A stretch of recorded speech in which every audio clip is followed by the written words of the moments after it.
The Global Association of Islamic Schools presents The Reading Circle, Session 3. Join us in a panel discussion on the book Curriculum Renewal for Islamic Education. Featuring Dr. Nadeem Memom, Dr. Omar Qureshi, Dr. Memom and Dylan Chow. Live, Saturday 24th of September on the GAIS YouTube channel.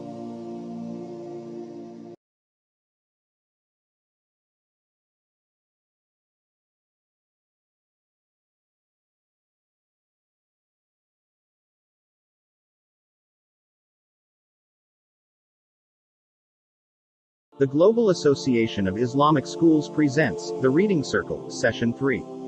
Join us in a panel discussion on the book Curriculum Renewal for Islamic Education. Featuring Dr. Nadeem Memom, Dr. Omar Qureshi, Dr. Memom and Dylan Chow. Live, Saturday 24th of September on the GAIS YouTube channel.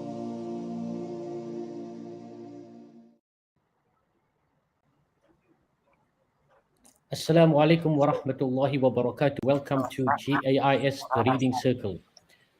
Alhamdulillah, at this time, depending where you are across the world, we are talking about the book Curriculum Renewal for Islamic Education, Critical Perspectives on Teaching Islam in Primary and Secondary Schools.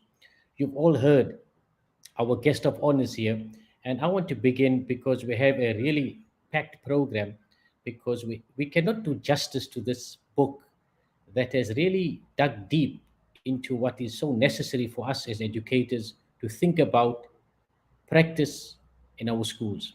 We are just going to touch the iceberg, to put it that way. My first guest is Brother Nadeem Memom. Now, Brother Nadeem Memom discusses how this book came into being.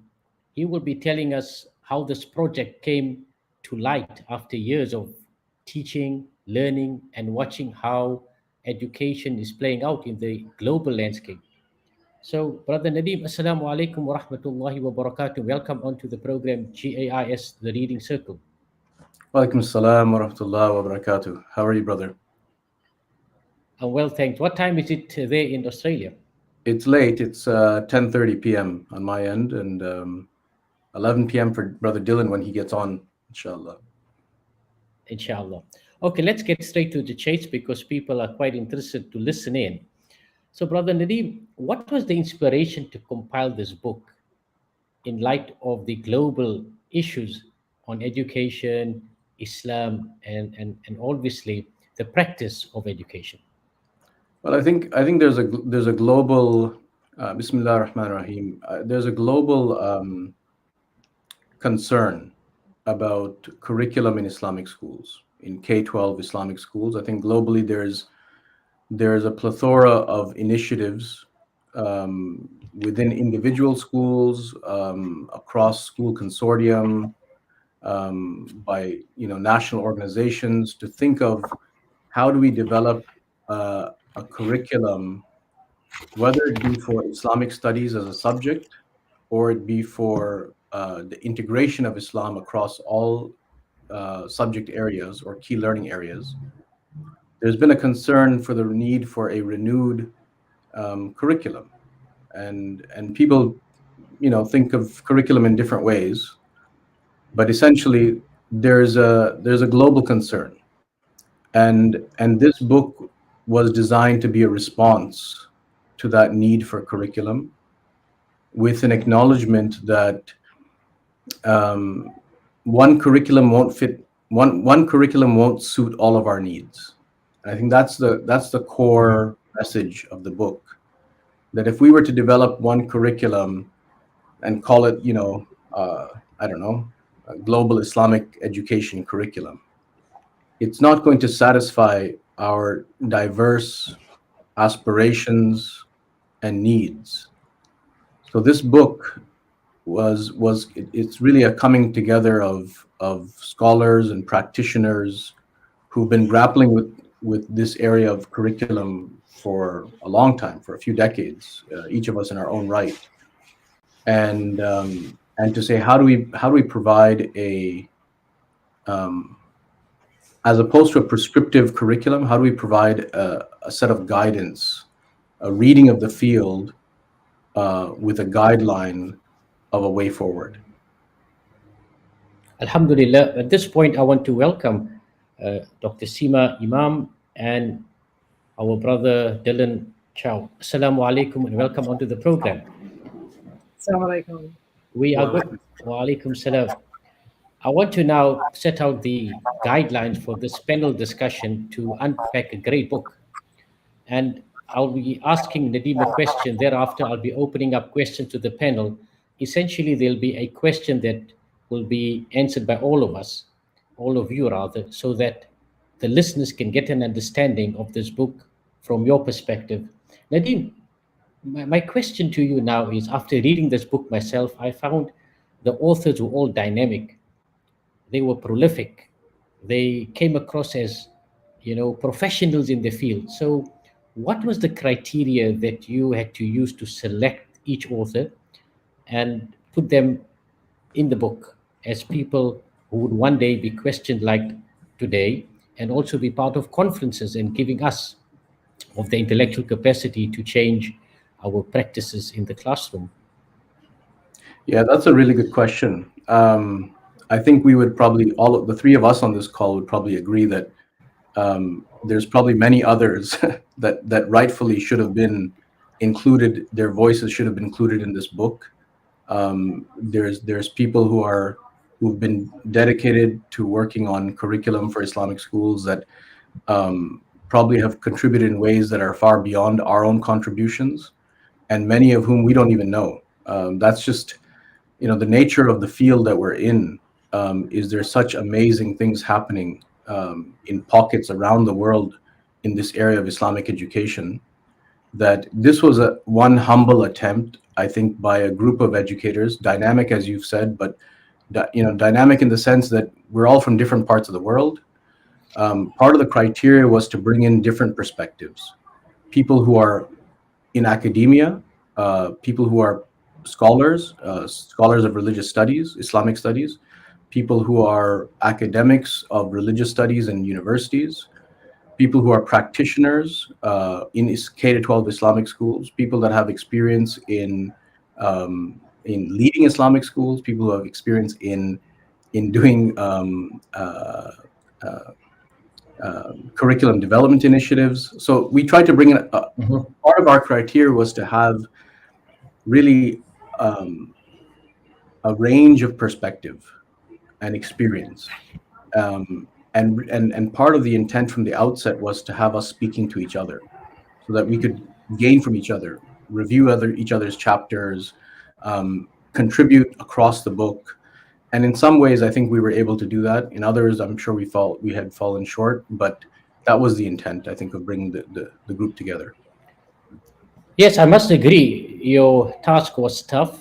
However, after reading the book, I think the choices you made were excellent, because as readers of the book and practitioners of education, I find that, the topics are what we need in schools.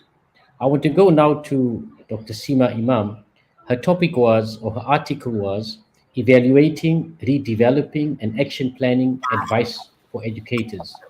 The need of establishing schools to serve Muslims who find themselves raising families in secular societies in need of strong Islamic educational programs and institutions. So, Dr. Seema, what was the motivation behind writing this article? Because one gets the feeling that it was also a need to serve the interests of the Ummah at large. And Dylan, please keep the same question in mind, because that's going to be your first question as well on your article. Assalamu alaikum, everyone. Bismillahirrahmanirrahim.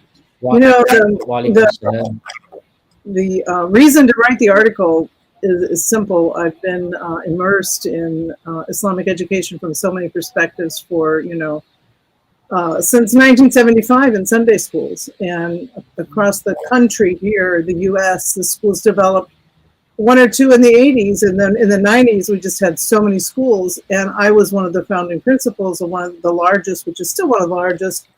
And you need to think about why we started, where we started, and now what. That's kind of the vast array of expertise in this book is, it's like a lucky find, because these are experts and they're experienced. And so to be a part of that and to write this article meant that, you know, to be the culminating chapter to say that, okay, don't panic. You know, I know these schools. I know them inside out. Don't panic. You can do this. But you're starting at a place where the beginning is over.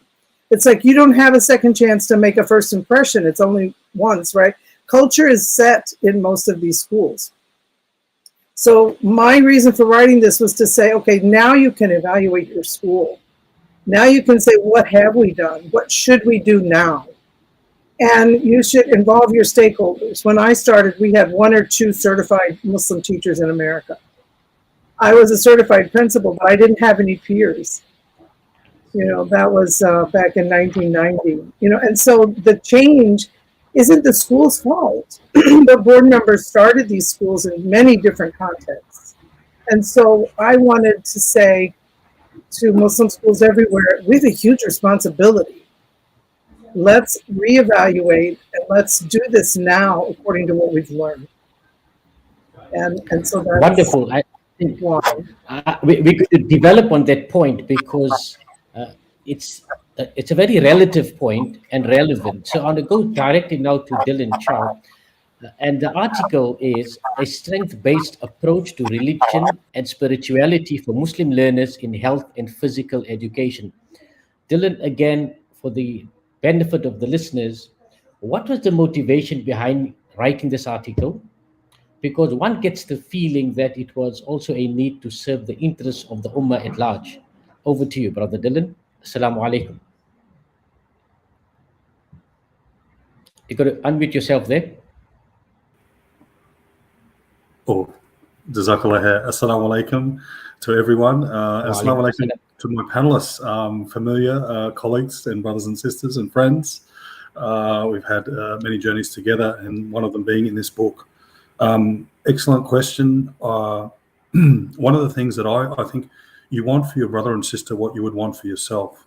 And I was listening to Professor Seema, and I had a similar experience. When I came into an Islamic school, I had already been an experienced, semi-experienced HPE educator, but there weren't many peers for me either. I wasn't seeing, in my particular context, I saw great opportunities. And I think that's one of the exciting things about Islamic schooling is the autonomy that many of us enjoy in building.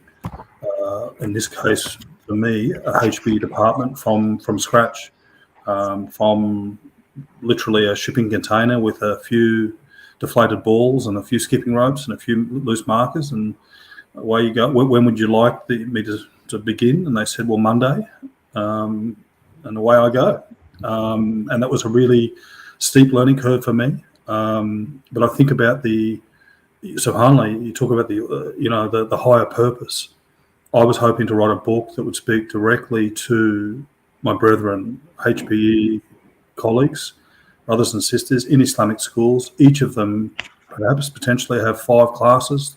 That's 150 students. Professor Seema spoke about 300 schools in the US, 70 schools in Australia.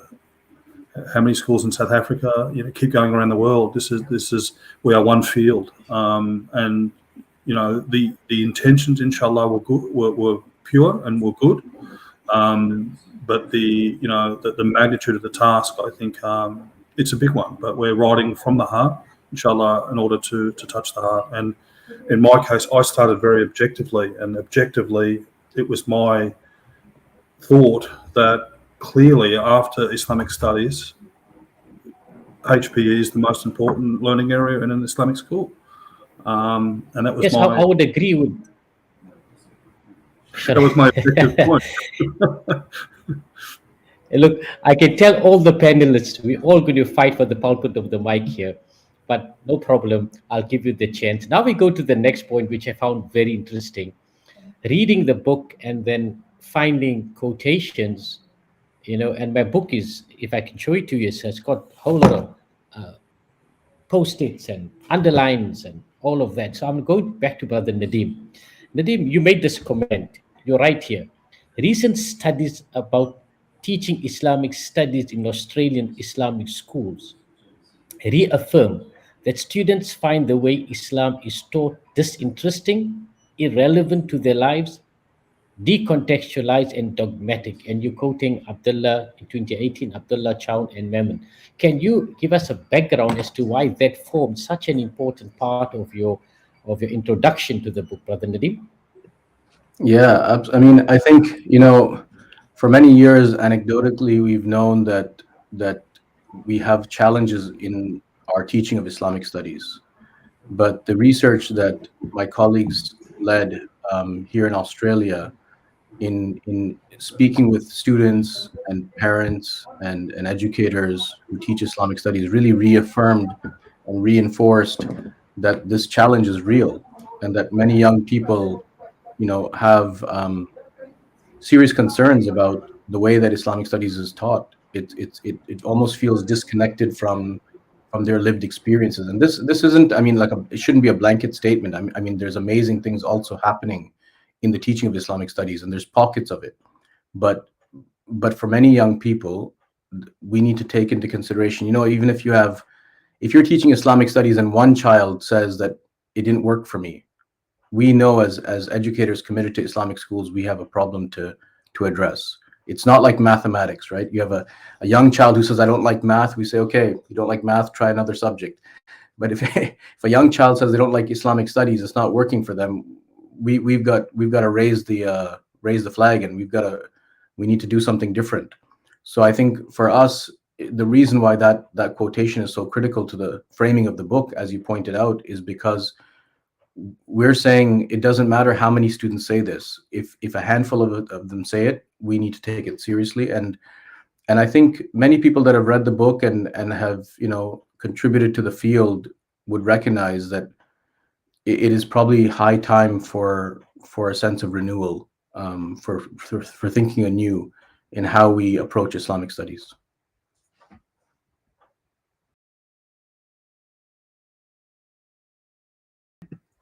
Sorry, I think you're muted. Relevant. Okay, there you go. Okay, I think you make the very important point that Islamic studies cannot be dropped like maths or science or life sciences for that matter. It's compulsory, so you need to make it interesting. Professor Sima, I've got this quotation and I found it really deep. You say, undoubtedly, the goal was and is to raise children who will grow up as practicing Muslims with a sound Islamic worldview through which they envision the academic goals and their career and life choices that best suit them in that order. Again, why did you choose this quotation or this to be part of your article, emphasizing the point that children are the focus? And if you're not going to get it right there, the vision is out. Wow, it's amazing to think back over my life and think when I first thought that I was a mother of young kids. My kids now have older kids. My kids have kids in college. And if we don't have a sound core and real good viewpoint that everything I do has to be, through the lens of Islam, then you're going to take turns in your life that you're going to regret Islamically. And what do? You need to choose a career and a life work where you can be pleased with, and Allah subhanahu wa ta'ala will be pleased with you. And I think that having that sound Islamic worldview, I mean, we're not there yet. We're so far from, graduating classes of students who really get that. Because you know what? Many of the teachers don't fully grasp that or know how to deliver that. And that's why, the idea of evaluating, redeveloping that renewal idea, and then an action plan, because what does it mean to see everything through an Islamic worldview? And how can we deliver that to children so that the first thing automatically they would do is to think, well, if I spend my time like this, if I spend my money like this, if I spend my life like this, will Allah subhanahu wa ta'ala be pleased with me? And if you don't think that way, then, you know, many things can deter you from your path. So I think that raising those Muslim families, that's what all my peers, all my, you know, relatives, families, friends want their kids to do. And they're raising those children in a very challenging time. It's more challenging than it was when my children were small. So we have a lot to do. I hope that answered your question. Absolutely. Yeah, very. No, it has. It has.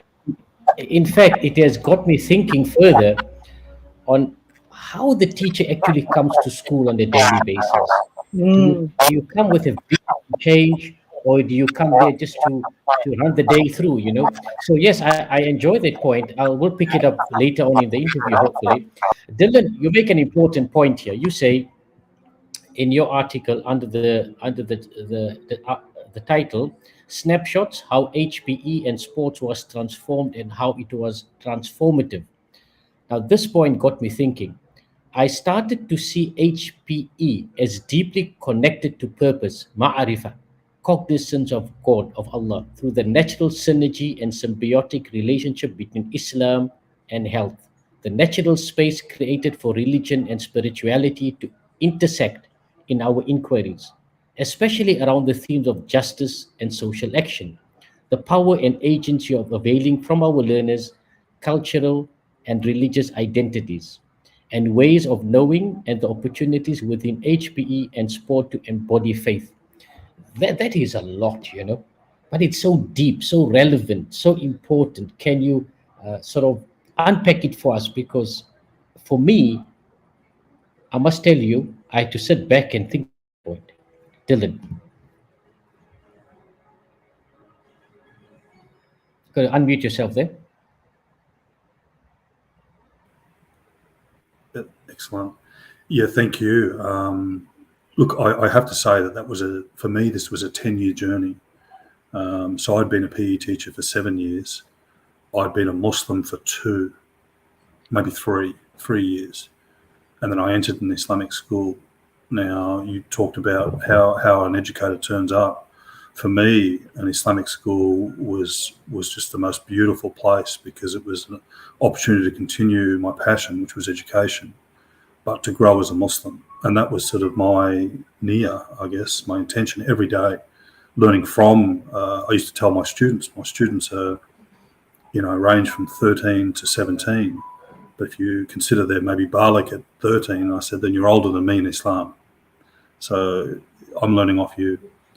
And in our learning area, in HPE, we worked with, you know, like one of the hadiths, which was an anchoring one, was from me,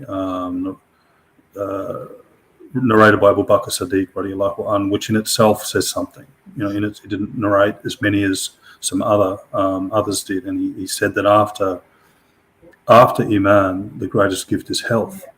And I thought this was such a really weighty point, given that I'm a HPE teacher and health is a key strand of our whole learning area. I remember we always talk about holistic education, and when I came into Islamic schooling, that gets bandied around as well. And we talk about ihsan, or excellence, across domains. But I really wasn't seeing it in terms of the physical and the connection with the spiritual. Sometimes PE is that learning area that sometimes we have in our school to ensure that students have a good experience in school and want to remain in an Islamic school. I think it can be so much more than that. When we went to do competitive sport, even little things, our akhlaq, our adab, and we talk about performance environments in sport. So there's movement priorities, there's performance priorities, and in authentic performance environments, you don't have time or space. You have to prepare in order to be able to perform. And I used to draw an analogy that it's the same thing with our character. It should be habitus. Sure, you're good in the masjid, you're good in front of your grandparents, but in the sporting field, we get to see character, and that takes time to build. And we used to really think about, how do we want to represent ourselves as a team? We're the only Muslim team in a competition of 3,000 others. How do we represent ourselves? How do we carry ourselves when we win, when we lose? And how does that character shape the way we play? We used to have these types of dialogical discussions all the time, but also, and I think it was a motto in there, that we want to be, we want to be deeply faithful. So these were just some of the ways. But even in the learning, in the theory content, we would be doing things like wellness, and where they would talk about the different dimensions.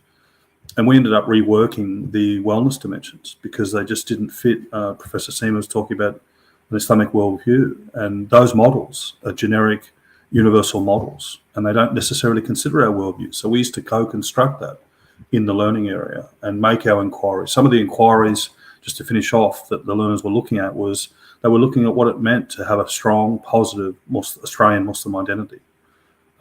We used to look at sexuality education, knowing that it's incumbent. And we used to look at domestic violence, knowing the Prophet Muhammad ﷺ never laid his hand on a woman or a child.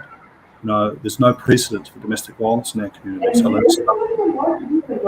these are the types of inquiries that we would have in HPE.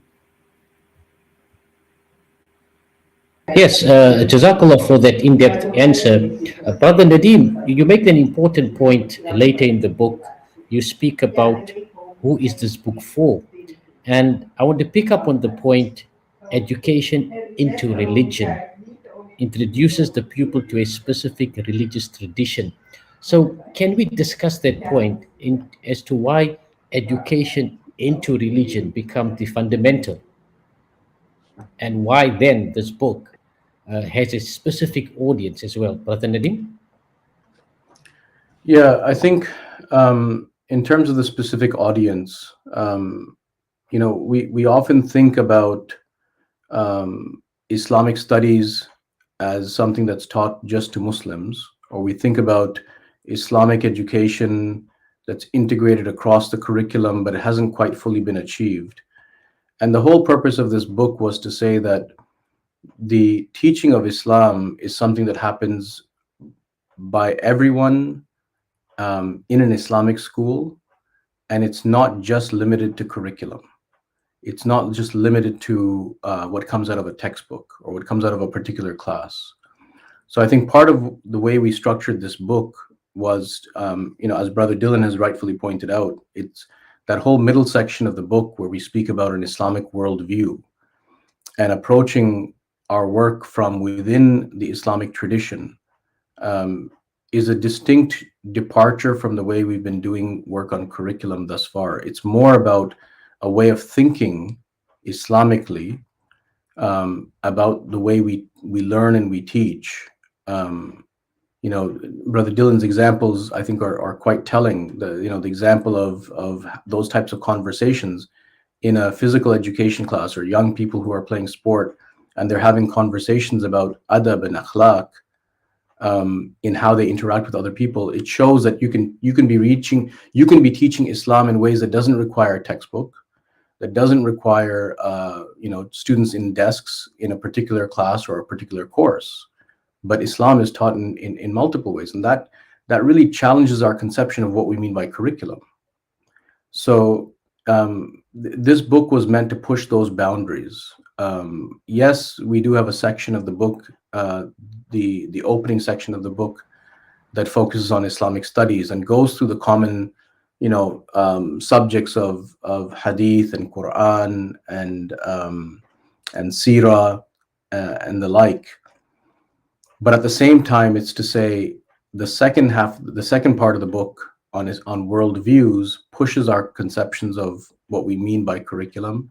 And the third part of the book, where Professor Seema's chapter focuses, that third part of the book, again, gets us thinking about how to think about not just curriculum as learning outcomes, but think about the implications of the way we teach it, i.e. our pedagogy, but also the way we assess it and our assessment and evaluation approaches. But it's really a comprehensive understanding of what we mean by curriculum. So hopefully that addresses your question. No, it does. In fact, it enlightens me to the reality on the ground where many teachers feel that Islamic studies, is also the job entirely of the maktab, and schools cannot play that function. When I read your article and the rest of the book, I find that this has actually been reviewed and it has been redefined by all the authors here. Professor Seema, how do you see your article of value to a teacher, to a reader, to a principal, to management of Muslim schools? I'm sorry, I missed the first part. Could you repeat the question? Okay, okay. How do you see your article of value to a teacher, to a head of the school, to the management of schools? Sure, all of the stakeholders are discussed in the chapter that I presented, and that's because what Dr. Nadeem was mentioning was the pedagogy and the way we teach. There is so much happening in Islamic schools. It's an unwritten curriculum. It's the implicit, the null, what we don't say and what we don't do. And we all know this. I'm sure, across the world, Islamic school educators know this, but we don't know exactly what message the students took away in their heart, in their head, in their way of thinking about being a practicing Muslim. Every single stakeholder has their role, and every interaction matters. How I respond to a child matters. And if I one time say something a little short, with lack of compassion to a student, that may be the one thing that they remember from my class. So as we look at Islamic schools, we really want to make sure that the written curriculum, which most schools don't actually have, I've not really been in many schools that can take it off the shelf in the States, but the unwritten piece, how do we interact together, teachers in front of students? How does the school react with parents regarding uniforms? How does the school react, and how does it resolve disciplinary issues with students and families?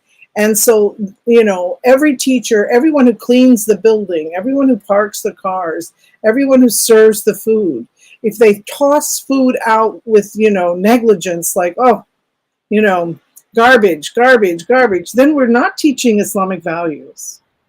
And the message that students get is that in one class alone, I learn about Islam. We should be most worried about who the teachers are in every other subject besides the Islamic studies. We need to deliberately have every teacher having a strong Islamic worldview, and each person who works in the school.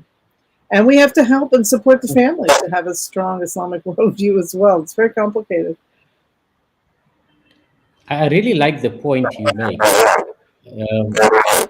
especially on the teaching of Islam, who our Islamic teachers are, what they represent, how do they come across glorifying Allah, how do they come across teaching about the beloved Prophet ﷺ are so important to the ethos of the school. I really enjoy the point because we tend to ignore it. Just to focus a bit on Omar Qureshi in science curriculum from an Islamic worldview, and this point caught my attention in the introduction. And it says, the way science is taught to Muslim students is arguably one of the core reasons for establishing Islamic schools. Muslim educators and parents recognize that science curriculum is where mandated curriculum intersects most fundamentally with an Islamic worldview. So you see, this book is so dynamic because it picks up those points we talk about in staff rooms, and we sort of have a 30% action rate in our strategic focus on that point. Brother, I seem to be having a problem with my sound here. Brother Dylan, back to you. What are the takeaways of your article for the teacher, the reader, perhaps the board of governors, the principals, or anyone involved in Muslim schools and who want to start up a physical education class or make it compulsory, so to speak? Dylan? Sure. Thank you very much. Yeah, well, in Australia, up till grade 10, HPE is a core or compulsory learning area. So it's not in our own context, it's not whether they want to or not, it's there. There'd be other contexts where there'd be a desire or an impetus for that. But just because it's there, though, is not enough. And that's your question. What I hoped that we would take away, firstly, that the very title of being strength-based. Strength-based implies we're looking for solutions. I gave an example when in the chapter, and this is one, I guess, sort of tangible example. I remember when I first started and I was told, oh, we can't have a swimming carnival because of, modesty in girls. And I said, no, that's the wrong question. The question should be, how can we have a swimming carnival considering haya or modesty? And that was sort of the impetus of the chapter. Yes, it might have been a drastic example because in my school context, we were beginning from zero. We were forming a department and we built it over 10 years. In other schools, they would already have a long history within their department. However, we're working with a number of schools at our centre and we're seeing HPE and sport can be key and fundamental areas because HPE and sport, which are usually the same department, cover both the curricula but also the co-curricula. So they cover two huge spheres of influence within an Islamic school. And I think there's far greater opportunity to be advancing and aspiring for our faith aspirations and ethos in these learning areas. Yeah. Yeah, again, relevant points. And if you are the discerning teacher listening, here Dylan is giving you practical advice on how to make health education part of your routine in schools if it's not a permanent structure of the timetable. But then Nadeem, you make a point in the introduction by stating the following: a curriculum orientation is not a technique or a method of teaching, but rather a conceptual model of teaching that subject. Now, obviously, concepts shapes ideas, and the ideas shape philosophies, and idea also will shape a worldview, and it will, bolster belief as well. So, why would you say start by identifying your curriculum orientation as a means to begin a renewal of curriculum change in your schools from the point of view Islam? Yeah, that's a really good question, and it's a core aspect of the entire book project. It's probably one of the core aspects of the impetus for this book. You'll see in just about every Islamic school globally that will say we are trying to integrate Islam into the curriculum. That's like a common statement. Or some will say we're trying to Islamize it, some will say we're trying to integrate it, some will say we're trying to infuse it. But essentially, the aspiration of just about every Islamic school is that we want to bring Islam, Islamic values, perspectives, history, across every subject area. But when you push a little bit deeper, you find out that just about every teacher in a school has a different conception of what that integration means in relation to the person across the hall. And the whole point in that introduction about identifying your curriculum orientation is we can't move forward with the curriculum in our own individual schools for our own local context until we as a school community have a shared conception of what our orientation is. So what I mean by that is, and this is not just for educators, this is for parents. Every parent. May I interject there? Sure. May I interject there? Because you make me think immediately on this whole LGBTQ plus movement and orientation of that nature. So would you say that the correct orientation would also address this topic properly from an Islamic perspective?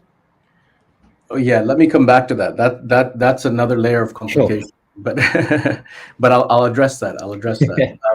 Sure. What I'm saying is that let's say parents, for example, some parents will send their children to an Islamic school with the hope that they're going to memorize a certain amount of Quran. Some parents send their children to an Islamic school so they leave They leave the Islamic school with a strong sense of identity, Muslim identity. Others will say we want to have a strong sense of appreciation for Islamic history and Muslim civilizational contributions. And some say we want all of it. But the question is that when your child graduates from an Islamic school, what defines for each parent our conception of this was a good or a transformative learning experience for my child? Some parents will complain, yeah, he has good adab, but he hasn't memorized enough Quran. Or yes, he's memorized a lot of Quran, but he doesn't have good adab. Well, which one is our focus? And when I say orientation, it's important to understand our orientation means what it is that we value, that we're going to emphasize as the essential push, the essential aspiration of education, of Islamic education, right? So again, you have a lot of Islamic school teachers who will say, I'm trying to integrate Islam. I brought some Islamic history. Somebody else will say, I added a hadith at the beginning of my class. Someone will say that I started my class with a dua. Each of them are very different perspectives, and each teacher is doing something different. To create a sense of a common language, a shared understanding, requires a shared commitment to an orientation. What it is that's going to define our aspirations. So in Australia, for example, or in Canada, where I'm from, you'll have a lot of Islamic schools that say, we want to foster a strong Canadian Muslim identity, a strong Australian Muslim identity, a strong American Muslim identity. What does that mean? Exactly. And I think what does it mean? Unpacking that, I'm trying to suggest is that this book is pushing us as educators to unpack it, to develop a ongoing conversation amongst the educators in our school to say, what does that mean for us in our school context, in our particular city, in our particular the expectation that parents have for us in our school. And that creates a really, really powerful, when we have a consensus on this in our school, it creates a really strong sense of education. Now, going back to your question about LGBTQ, it also then responds to some of the more controversial or critical issues that come up, whether it be in science or it be around gender. Some schools will say we're not going to address it at all. Other schools will say we'll address it like this. Some schools will say we'll address this issue of LGBTQ like that. Until we can have a conversation of what our orientation is to address this particular issue, we'll end up doing it in many different ways. And again, parents in the school will say, we want your to address it like that. It creates one too many voices in a particular school that doesn't give young people that shared understanding that we're speaking about. And going back to your very first question that you asked me, this is, I think, one of the reasons why many young students feel like Islamic studies isn't connecting to what they need, because it's coming from many different angles. Yes. Again, I'm intrigued by this conversation, and I think we can talk for hours, but I do not want to keep you awake there. Talking of that, Professor Seema, you mentioned curriculum integration of content, subjects, and Islam. It ties in with what Brother Nadeem said. But you say here, curriculum integration is something that I'm fond of using as an educator. I feel that it is really important at the classroom level, but that some schools can successfully implement the strategies at the school level. Take us through that, why curriculum integration, is so important. It's so important because our goal in Islamic schools is to raise strong practicing Muslim students. And now when we look at the future and the digital world, and when we look at race and race relations and the human being the subject of LGBTQ, the human being's fitra has a lot of needs that are fundamental, foundational to who they become. And so we can't even think that we can wait for certain topics till a later age. We have to look holistically, and we have to integrate our ideologies, our thinking, our thoughts, our way of formulating thoughts from a very young age. So that integration of curriculum would help us develop schools that serve that future, has a focus on that futuristic student who can make use of the digital world. That practicing Muslim who's passionate about being a Muslim won't happen if they don't see the connection of all the subjects in the world. It'll be a little disjointed. It'll be a little confusing. And we have to think here that we need the voices of alumni in order to understand what have we done in the past. And in geographic regions, like we can't take the Australian study and apply it in the US. We just did a study with 38 alumni, and we got lots of information. We have to integrate it because students need to know that Muslims have been great contributors to civilization, to world, to art, to architecture, to creating and inventing things. We have to be able to live our Iman. So what is Iman? It comes in every subject. It just doesn't happen, magically in Islamic studies. Iman is every minute of my day. And to learn in your youth that part of your Iman is how you're going to spend your career.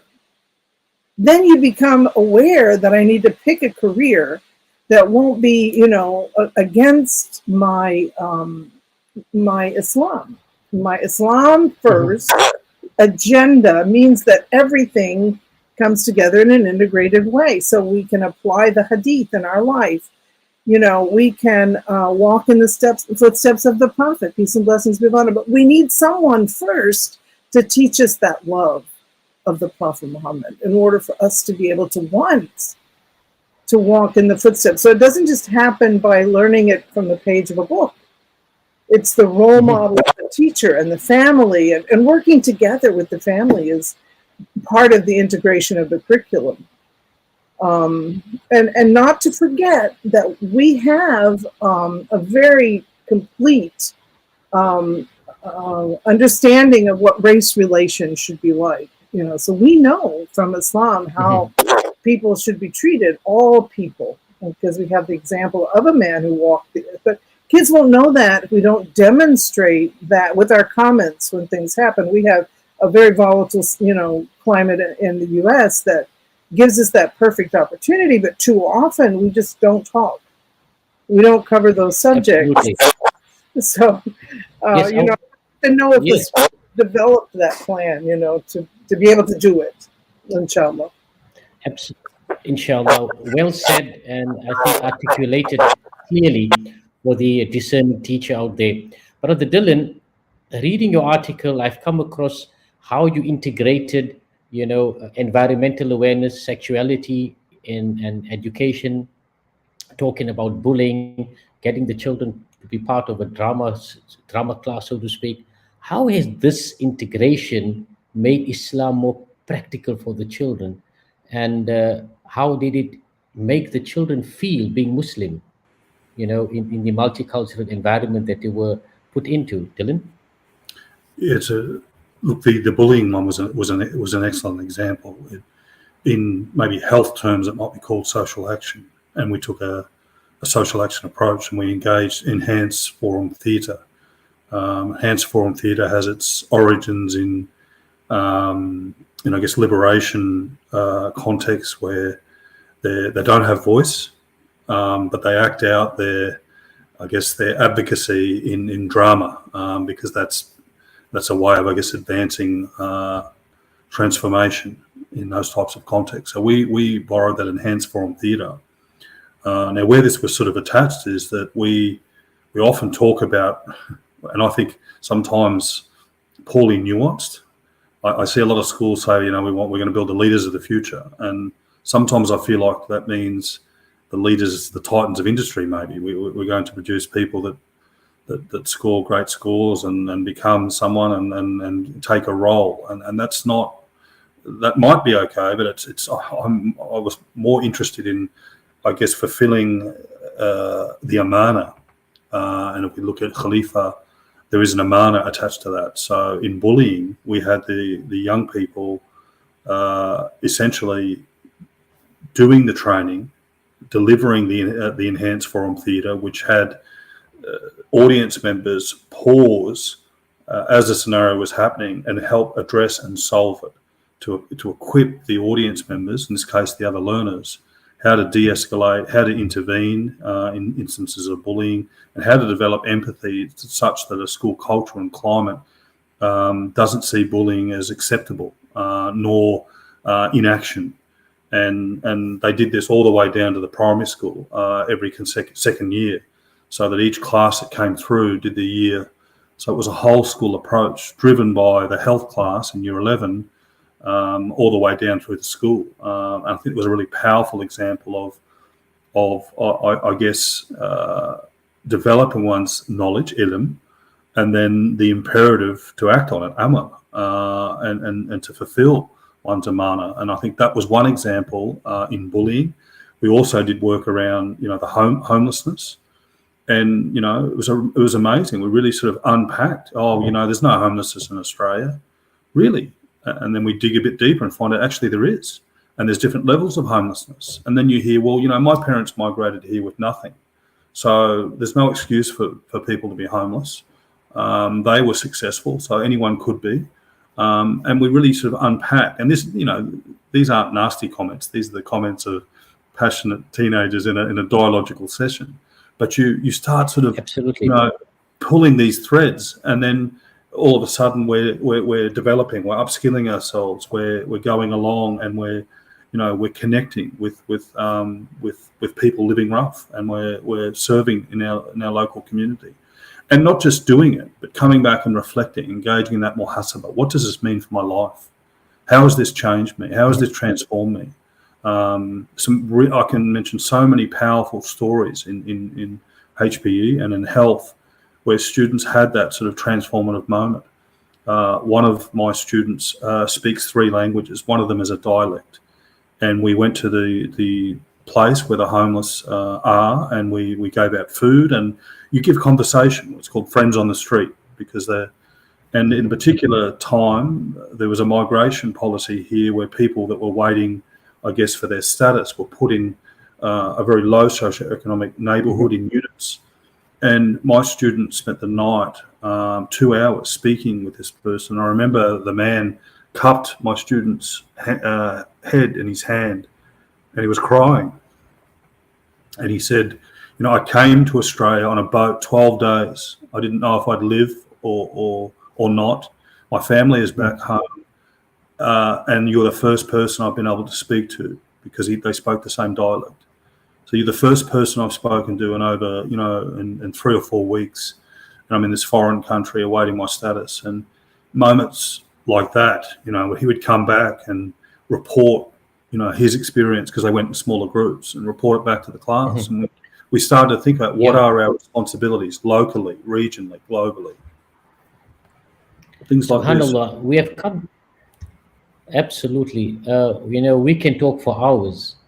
I've got a few minutes remaining, and I'm going to give each one a minute, literally, to tell the audience why this book must be a read for a principal or for a teacher or for anyone in the school. And I've got a moment here, a comment from Facebook by Shahza Khan, who says, "Wow, incredible moment." So people are listening.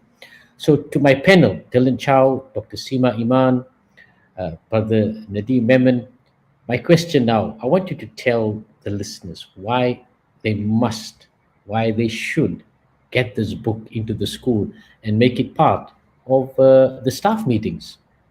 And Arif Kamil says, "Sure, orientation is the main issue for Islamic education.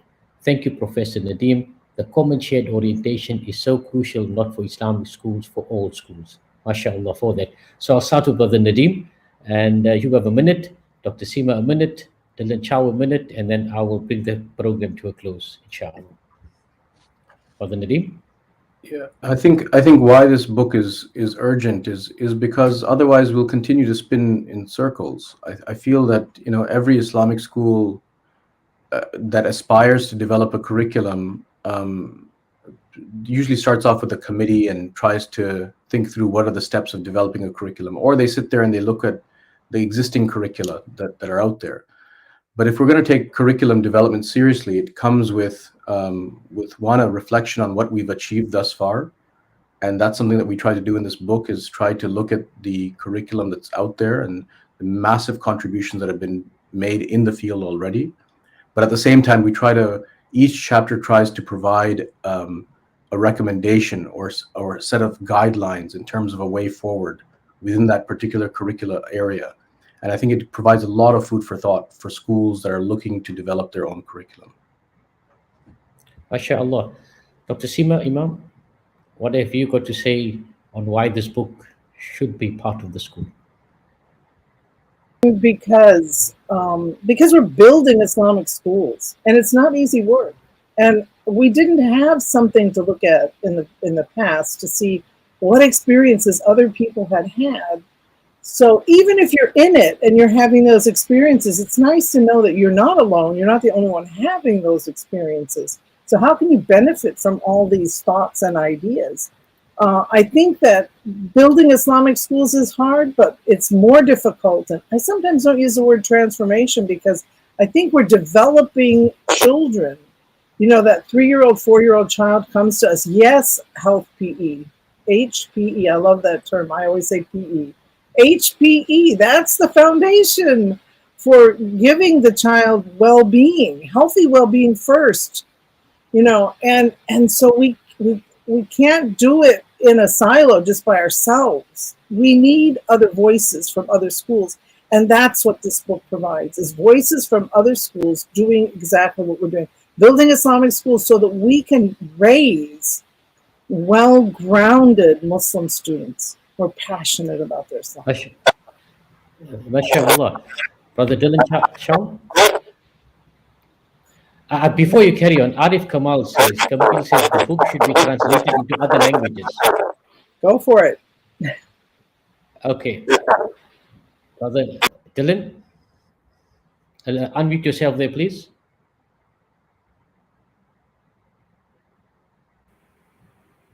I'm unmuted. I feel like maybe beginning with Islamic school educators. Islamic school educators have intentionality. All of them have a distinct niyyah. It's higher purpose work. We often make jokes in professional development. None of us are here for the money or the glory, mainly because there's neither. Alhamdulillah. So we can only be here for higher purpose, inshallah. And alhamdulillah, there's no distraction there. But for real, teaching is intellectual, spiritual work. But I've lost count of how many times I've been, all of us are lifelong learners.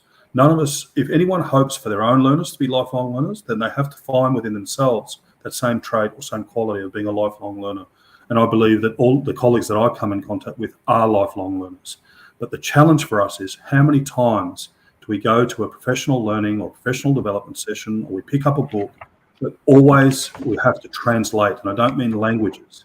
I mean, we have to deconstruct the worldview and the theory of that dominant approach or dominant messaging or dominant research in education, and translate that and convert it and filter it in order for us to be able to grapple with that in the context of an Islamic school. Here is a book written by some leading traditional scholars. The editors themselves are leaders in our field, alhamdulillah. And then there are a bunch of practitioners, people that have been there and done it, such as Professor Seema for so long now. So for that, I think to have access to a book like this that draws on practitioner experience and research on actual contemporary Islamic schools, we don't have to do the backflip and stand on one leg to translate that and bring it into our Islamic school context. Jazakallah, I have a minute, I have 30 seconds to round up, and this is how I'm going to put it. I've been intrigued by this book. It has made me understand more clearly why Islamic studies is the foundational principle, is the cornerstone to the establishment and to the promotion of Muslim schools, and we should get it right. Just as how we perfected in some ways the teaching of science and maths, we should also have the same pride and joy in perfecting the teaching of Islam. And that is why this book makes you understand how we can put Islamic studies on that same level. You know, if you get an A in maths or a B in science, and if you get an A in Islamic studies, you must feel that you've accomplished something tremendous. Therefore, we cannot water down our teaching of Islamic studies. And this book actually gives you that focus as to how you can level up the teaching of Islamic studies. I want to thank each one of my panelists here this afternoon, for me, evening for you, morning for others. It has been wonderful. I think we could have spoken for hours. Jazakallah khair wa ahsanul jaza. This is your host Abdullah Suji signing off on the Reading Circle on GIS. And again, saying Jazakallah khair to our panelists, Dylan Chow, Dr. Seema Imam, and Nadeem Memom. Assalamu alaikum wa rahmatullahi wa barakatuh. Jazakallah khair. Wa alaikum assalam.